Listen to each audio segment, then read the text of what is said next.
ትችላለህ ዶኩ። በቃ ምንም ማድረግ አይቻልም። ከ3-1 ሶስታቸው ወተናል። አረ ጸሎተኞች በዙብን። ያ ቴርኖ ባሪ የተባለ ጥቁር ልጅ አሁን ጌ እንደዚህ አይነት ስተት ተሳሳታለህ። ታይትል ሬስ ሊሆን ሲጀመር ለበረኛ መመለስ ምን አስፈለገ? ያ ጥቁር ቴርኖ ባሪ የተባለ ልጅ ጸልዮ ገባ መሰለኝ 2 ጎል አገባ። ዶኩም የጸሎት ሰው ነች። አቻ አረገን ባለቀ ሰዓት በግራ እግር እና በቀኝ እግር ኤፍ የሚገራርም አግብቶ ይህንን ጨዋታ ነጥብ ይዘን እንድንወጣ አደረገን። ዶኩ ኮቫቺች ሲቲ ቤት ማለት ነው። ዴብሮይን ከወጣ በኋላ እንደ ኮቫቺች አይነት አቀባይ አሁንም ድረስ የለን። ይሄ እመንም አትመን። ለማርሙሽ የሰጠው ኳስ ለሃላንድ ሰጥቶ አንድ ከ3-1 1 እንድናገባ አድርጎ 3-2 የመለሰን ብቻ እኔ ምን እንደምል አላውቅም። ኧረ በስመ አብ ደግሞ እያለቃቀሱ ነው ወያሎች ገና ለአቻ ታውቃለህ ምን አይነት ቅዘናም እንደሆንክ ታውቃለህ። ለምን አጫወተ ዳኛው 3 አቻ እስኪሆን እዛ ጋር ተኝቶ ስንት ሰዓት ሙሉ በልቶ ሰብስቲቲዩሽን አድር ታይም ላይ አይደል ሲደረግ የነበረው። አልቃሽ አቻህን ደስ ብሎ ተቀበል።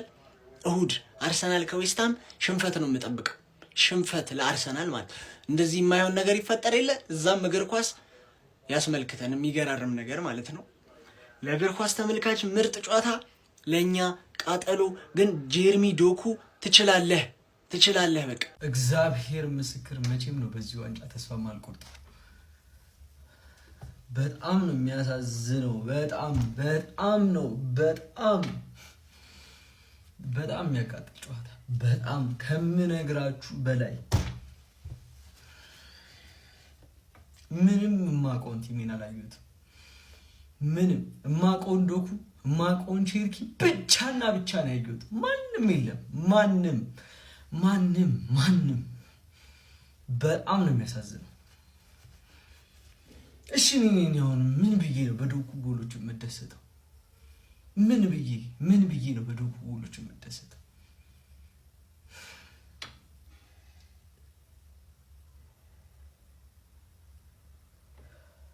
አመሰግናለሁ።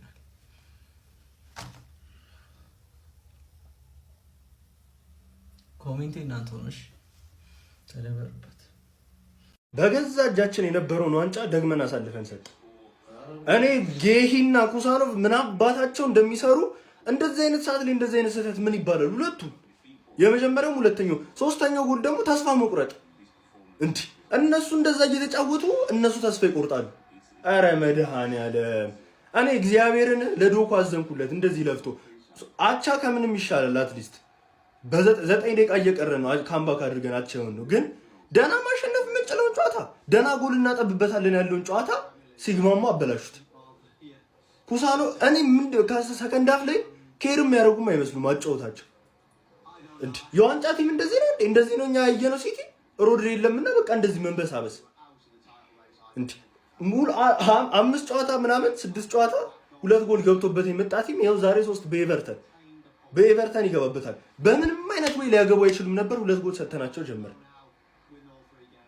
አሁንም አላለቀም። ተስፋን ቆርጥም እኛ መቼም ተስፋን ቆርጥም። ግን እንዲህ መሆኑ በጣም ያሳዝናል። እግዚአብሔርን ደና ማሸነፍ እየቻለን ነው። ይሄንና እንደዚህ አቻ በስማ እኔ ቃል የለኝም መድኃኒዓለምን ለዛሬ ፐርፎርማንሳቸው።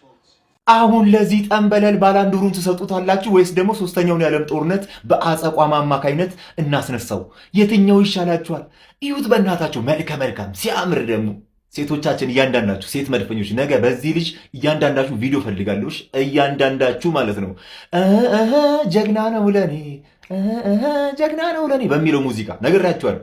አይነ ጠፍቶ ነው በሉኝ፣ አይነ ጠፍቶ ነው አይነ ፈሶ ነው በሉኝ እንጂ ፍሬ ከማሟያ ሁሉ የህዝብ ፍሬ ካለቀ በኋላ አቻል ወጣም ፈላው በሉኝ። ኑና ነገሩኝ እንጂ ውሸት ነው በሉኝ። ኑና ውሸት ነው በሉኝ። ድሮም ጥቁር ተጧጅ እኮ ከጠቀሙ እኮ ጉዳቱ ይበልጣል። ጉያን ጠንባጠን ሰውና አንተ ሰውነ ያኛውም ያው ነው። በዚህ ሰዓት ፈለው በዚህ አሳቻ ሰዓት ግባና አውጣው ማለት ነው። አንተ ምድረ ወያና እጫ ይሰጥም እኮ አልኩህ። ለኔ ኧረ በስመ አብ ከውርደት ማለት ነው ጋይስ፣ ከውርደት ነው ዳኑ። ከውርደት መዘናጋት ያመጣው ጥፋት ጋይስ፣ መዘናጋት ያመጣው ጥፋት ነው ዋጋ ያስከፈለን ማለት ነው። መዘናጋት ዶኩዬ እኔ አባት ትችላለህ ምን አባቴ ከውርደት ዳንከን ከውርደት ማለት ነው። አንኤክስፔክትድ ጋይስ ይሄም እግዚአብሔርን ምን አይነት ተጫዋች ነው ግን ዶኩ። ኧረ በስመ አብ ምድረው እያላው ላይ ይሄ ነው ሲቲ እጅ አይሰጥም ማለት ነው። ለምድረው እያላ ግባና ተኛ ይብና ማለት ነው። እግዚአብሔርን ወይ አቻ እኮ አይጠበቅብንም ነበር። አቻ ነበር አልነበረም ማሸነፍ ነው የነበረብን እግዚአብሔርን። ኧረ በስመ አብ ዶኩ እየተለያለ አባቴ ማርያምን አልደበረኝም። ያው የምሬን ነው የምላችሁ። ይህን ጨዋታ ብንሸንፍ ምን ያክል ዋጋ ልንከፍል እንደምንችል ግልጽ ነው። ግን በቃ ይኸው ለዚህ ክለብ የምናጨበጭበው በቃ ችለናል። ዛሬ እድል ከኛ ጋር አልነበረችም እንጂ ሲቲ ተጫውቷል። እኔ አልከፋም። እውነቴን ነው የምላችሁ። በቃ ደስ ነው ያለኝ። ስለ ፔፕ ምን ትላለህ? በቃ ፔፕ ይችላል። በተለይ ዶኩ ደግሞ ዛሬ ማን ኦፍ ዘ ማች ይሄው ንጉሱ ዛሬ ዶኩ ይለያል። ካሞን ሲቲ ይመቻችሁ። ሲቲ ፎሬቨር ተስፋ አንቆርጥም። ፈላው እድለኛ ነበርክ ዛሬ። በቃ እድል ካንተ ጋር ነበር እንጂ ኢንዳይ ነው ኢንዲያ የሚባለው ልጅ ስንት ጎል ነው ይሳተው፣ ስንት ጎል ግን በቃ በመጨረሻም ቢሆን 1 ነጥብ ወስዳችኋል። ይጠቅማል። ከዜሮ 1 ነጥብ ይሻላል። አርሰናል ግን አሁን ጥሩ መነቃቃት ውስጥ ራሳችሁ አስገብታችሁታል። ከተጠቀመበት እንግዲህ ከዌስትሃም ጋር ጨዋታ አለበት። እሱም ከባድ ጨዋታ እሱ ነው ብዬ ነው የማስበው። የአርሰናል ግን ኤቨርተኖች በቃ የጨረሱትን ጨዋታ ነው በመጨረሻ አቻ የወጡት። ብቻ ሲዝኑ ሲያልቅ እንዳሉትም የአርሰናሎች ነው መሰለኝ ዘንድሮ፣ እንደዛ እየተሰማኝ ነው። ሲቲ ግን ምንድን ነው ጉሂ ምን አይነት ስህተት ነው የሚሰራው? ተከላካዮቹ የሚሳሳቱት ስህተት፣ እነሱ ፊኒሽንግ ላይ ተቸግረው ነው እንጂ ያበደ ጨዋታ ነው ያየ ነው። ግን ጥሩ ነው። እንቅፋት እኮ መሰናክል እኮ ነው። እውነቴን እኮ መሰናክል እኮ ነው። የሰው እኮ አይደለም የሰው አይሆንም እኮ። መጀመኛ ያለብን የዜግነት ኃላፊነት እንወጣ ብለን ነው እንጂ ማን እሺ አቻ የሆነው በምክንያት ነው አይደለም። እኔ በቃ እሱም ብቻ ነው የፈለግኩትኝ። በቃ አቻ የሆነበት ታይም ላይ በቃ ይሁን እኔ እኮ ኦልሬዲ 3-2 አልቋል ብያለሁ። ግን አቻ የሆነው ለበጎ ነው ብዬ ላልፎ ነው የፈለግኩት። ይሄን ነገር በቃ ምንም ነገር መናገር አልፈልግም። ገብቷል። መጨረሻ ላይ ምን እንደሚፈጠር ስለማናቅ ገብቷል። በራሳችን ጥፋት አንተ ብዙ አይነት ስህተት እኮ አይተህ ሊሆን ይችላል። እኔ ማንም መውቀስ አልፈልግም። ግን የጌሄን ስህተት ማንም የፕሪሚየር ሊግ ትልቅ ተጫዋች ነው። ፕሪሚየር ሊግ ተጫዋቾች ማለት በጣም ትልቅ ተጫዋቾች ናቸው። እንደዚህ አይነት ስህተት ደግሞ በጣም የሚያስጠላ ስህተት ነው። ብዙ አይነት ስህተት እኮ አይተህ እንደዚህ የሆነ አሲስት ማን እኔ እግዚአብሔርን አላቅም። ብቻ አሁን ማለት የምፈልገው ይሄን ነገር በቃ ለበጎ ነው። ይሄ ጨዋታ አቻ ያለቀው ለበጎ ነው ብዬ ነው። በቃ አርሰናልም ከበላው ይብለው ምናባቱ ነው። አንተ ምን አይነት ያበደ ምሽት አሳለፍኩኝ ብዬ ይሄ ደደብ ማይክል ኦሊቨር የሚባል ዳኛማ ገና ጌሙ ሲጀመር ላይቭ ላይ ገና ጌሙ ሲጀመር ነው ይሄ ውሻ የሲቲ ተከፋይ የሆነ ዳኛ ሁሉም ያውቃል እኮ ሁሉም ያውቃል። ማይክል ኦሊቨር ሌባ፣ አብዛኛው የሲቲ ጨዋታ እሱ ነው የሚዳኘው። 98ኛ ደቂቃ ረስታ ጨዋታ ኤክስትራ ታይም ላይ ምን ሰዓት ተገደለ? ዶኩ 2 የሚገርም ጎል በዚህ ቅርቅር አረገ። እሱ ላይ ምንም ልትል አትችልም። ሌባ ዳኛው ነው። ገባ አይደለ? የሲቲ ደጋፊ ምንም እንዳትደሰት ማሸነፍ ያለብን ጨዋታ ነው አቻ የወጣው። እሱም አይገባህም ነበር። ገባ? እኔ የምናደደው መሸነፍ ስለሚገባህ እንጂ ጌሙ ሲጀመር ማይክል ኦሊቨር የሚባል የበሰበሰ ዳኛ እየዳኘ ሲቲ ዛሬ አቻ ይወጣል ብትለኝ ገባ አይደለ? እንደዚህ እግሬን ሰቅዬ በፈገግታ ነበር ምተኛው። ገባ? 3 ነጥብ ስለነጠካቸው እነዚህ እኔ ካሁን በኋላ ነው ህይወቴን ሙሉ የኤቨርተን አሽቃባጭ ነው መሆኑ። ገባ አይደለ? 3 ዓመት እንዳይወርዱ እንደደገፍኩላቸው የሚያውቁ ነበር የሚመስለው። ዛሬ ቤሪ የምትባል ሰውዬ ቤቶ ደደብ ቤሪ ወርቅ። ገባ አይደለ? ዴቪድ ሞይስ ውለታን አንረሳውም። ለነገሩ ጥሩ ነው። ሲሸነፉ ላይቭ ላይ ምሞት መስሎ ነበር። ልቤ አስፈርቶኝ ምሞት ነበረ። ዶኩ ለጤናዬ ራሱ ውለታ ውለሽልኛል፣ አረጋጋሽ። ቴንኪዩ ዶኩዬ። ገባሽ አይደል? ሽንፈቱ በጣም ያረካኝ ነበረ፣ ግን አቻውም አለቀልሽ ነው። ሌላ ጨዋታ ደግመሽ ትጮቻለሽ። እኔ ሳልጮት ሌላ ጨዋታ ትጮቻለሽ፣ እሱንም ትጠያለሽ። አባቴ ገባሽ አይደል? ማን ነው ሲቲ ምናምን አሁን መጥቶ እስካሁን ከአንቺ የበለጠ ደጋፊሽ ነበርኩ የሚለው ደጋፊ መጥቶ ሲረግጥሽ ታያለሽ፣ ይረግጥሻል። ምንድነው ሲቲዎች? ለነገሩ የኛ አካዳሚ አይደል ጉይ እኮ የዛሬው የቼልሲ ቫይረስ ተጋብቶበት ነው እንጂ እኮ እንደዚህ አይደል ነበረም። አንተ እግር እምብርት ነው እንዴ? ቆይ እንዴት ነው የምታቀብለው? እንዴት ነው ወደ በረኛ እንደዚህ ነው እንዴ? ወደ በረኛ እንዲህ ትሰጣለህ? እንዲህ እኮ ነው የሰጠው ኳሱ እንዲህ። እናቴ ትሙት። እኔ ደግሞ አንተ ደግሞ ምን ሆነ ነው እባክህ እንዴ በዚህ ሰዓት እንደዚህ አይነት ስህተት። አንተ እውነትም ሲቲ ግን ሮድሪ ከሌለው በጣም ነው የሚቸገረው።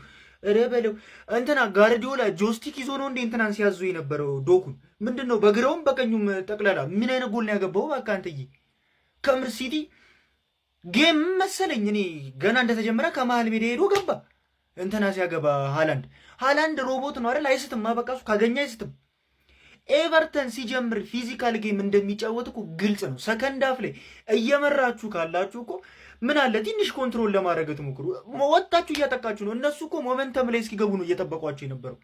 ዛሬ እኮ ኒማን እንጃዬ ስለማይችል ነው እንጂ እኮ 4 ነበር የሚገባበት።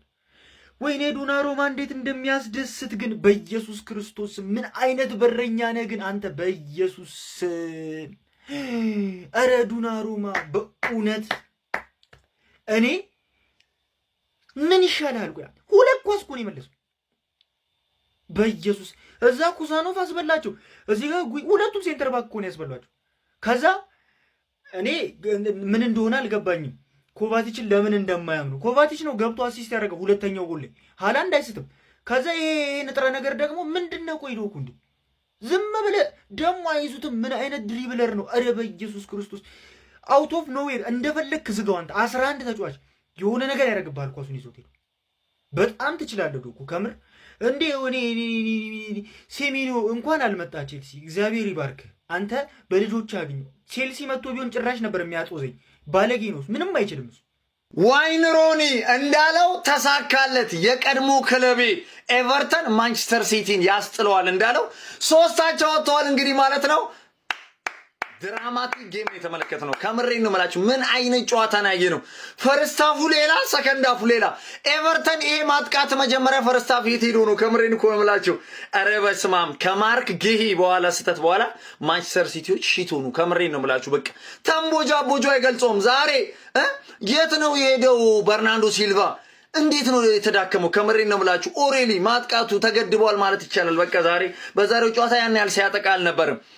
በስማም ግን ዶኩን አለማድነቅ አይቻልም። እነዛ 2 ጎሎቹ እጅግ በጣም የሚያምር ነው። ኤቨርተኖች ማለት ነው ሰከንድ ሃፍ የዴቪድ ሞይሱ ቡድን እጅግ በጣም የሚገርመውን ኤቨርተን ያሳየን። ብቻ ግን የጨዋታው ሞመንትን የቀየረው የማርክ ጌሂ ስህተት ነበር ማለት ነው በዚህ ጨዋታ ላይ። ያው ኤቨርተኖች ግን ትልቅ ጫና እየፈጠሩባቸው ነበር ሰከንድ ሃፍ ላይ ማለት ነው። ብቻ ግን ለሚካኤል አርቴታው ቡድን ለአርሰናል እንግዲህ ተመችቷል ማለት ነው። አርሴን ፋሚሊ ኮንግራ ማለት ትፈልጋለህ። ይመቻች። 2 ነጥብ ቀላል አይደለም። እኔ ግን በዚህ ሁኔታ ማለት ነው ከምሬን ነው የምላችሁ የቀጣይ ጨዋታ የበርንማውዙ ጨዋታ ላይ አይ ቲንክ ቀጣይ መሰለኝ የበርንማውዙ ጨዋታ ላይ ሮድሪ ካልተገኘ የማንቸስተር ሲቲ የዋንጫው የጉዞ የህል ውሃ ነገር እዛ ላይ አከተም። ለማንኛውም አርሴ ፋሚሊ ኮንግራ። የአርሰናል ደጋፊ አሁን ሲቲ ጣለ ብለህ ለዌስትሃም እንደውም እለቅለታለሁ ትላለህ፣ መተህ ታስፈራራኛለህ። አይ ሲቲ እኔ እኮ ዛሬ እንድታሸንፍ የፈለግኩት እኮ ማለት ነው ተጠናክሮ እንዲገባ አርሰናል። አሁን ገና አርሰናል ከዌስትሃም ሳይጮት ከብሬንፎርድ ጮታለህ። ብሬንፎርድ ደግሞ ከለጠፈ በቃ ይለቁለታል ለዌስትሃም በነጥብ ይራራቃል። በቃ ኧረ በመዳ ወይኔ እኔ አርሰናል አትለቁም። አይ እናንተ አትለቁም። እናንተ አሸንፋችሁ ታረጋግጣላችሁ ቶሎ እንጂ አትለቁም። እናንተ አትለቁም። የምር አትለቁም።